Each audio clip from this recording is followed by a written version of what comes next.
Aménager, c'est transformer le territoire et cela implique pour nous, concepteurs, urbanistes, architectes, paysagistes, une très grande responsabilité. D'où pour moi l'importance de comprendre, de déchiffrer et d'analyser un territoire avant de commencer à le transformer. Et moi, ce que j'aime dans ce métier, dans ce que je fais, c'est justement cette approche des sites avec des échelles différentes et donc des problématiques différentes.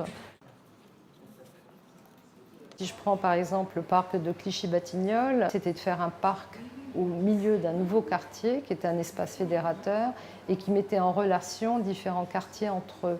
Ce que j'aime bien, c'est travailler aussi en mêlant les activités, ne pas séparer les activités d'un côté, mais bien mêler tout ce qui est usage contemporain qu'on vient chercher dans les parcs à travers les jeux pour les enfants, le repos, enfin, de permettre cette appropriation de l'espace selon les différentes occupations et les différents usages et permettre la cohabitation des usages au sein d'un même espace.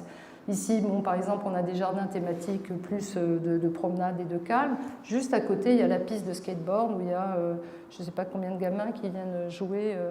Là, de même, à partir d'une butte des collines, des belvédères, on a l'aire de jeu d'enfants et juste après, on a un grand mail.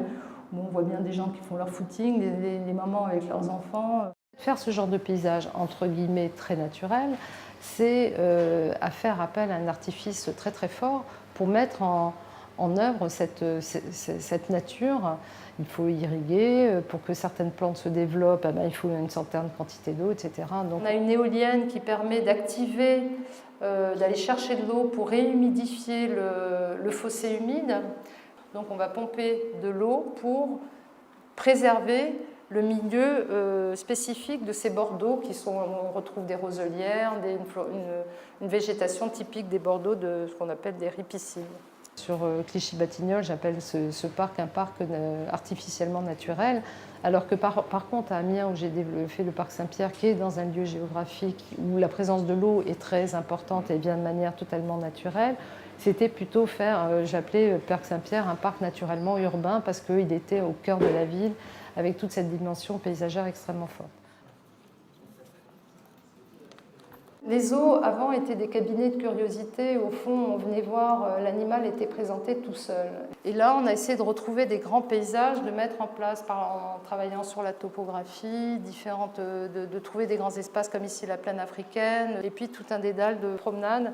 C'est tout un univers qu'il s'agit de recréer et de composer, et qui intègre des contraintes techniques assez importantes. Là aussi, on est dans l'artifice parce qu'il s'agit d'évoquer des paysages, essayer de créer des perspectives.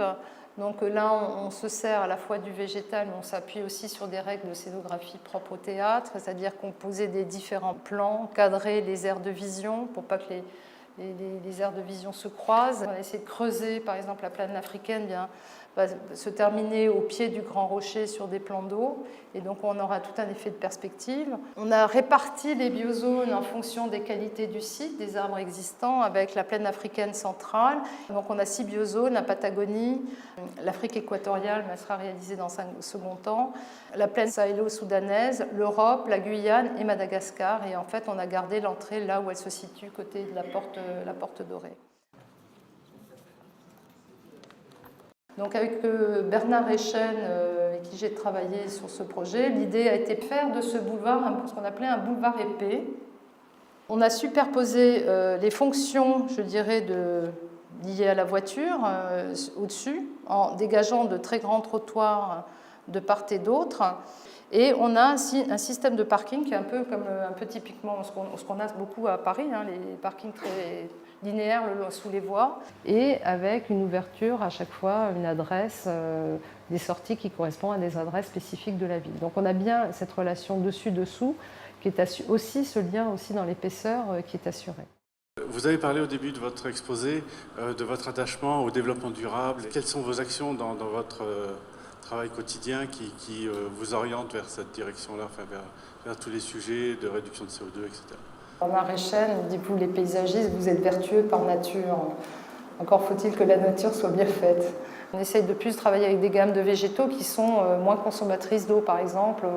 Les éclairages à l'intérieur du parc, on travaille, mais ça c'est Roger Narbonic avec qui je travaille beaucoup sur les projets, utilise aussi beaucoup de LED. Enfin, il y a tout un développement dans ce sens-là. Bon, c'est des aménagements plus coûteux, mais qui consomment moins en termes d'énergie.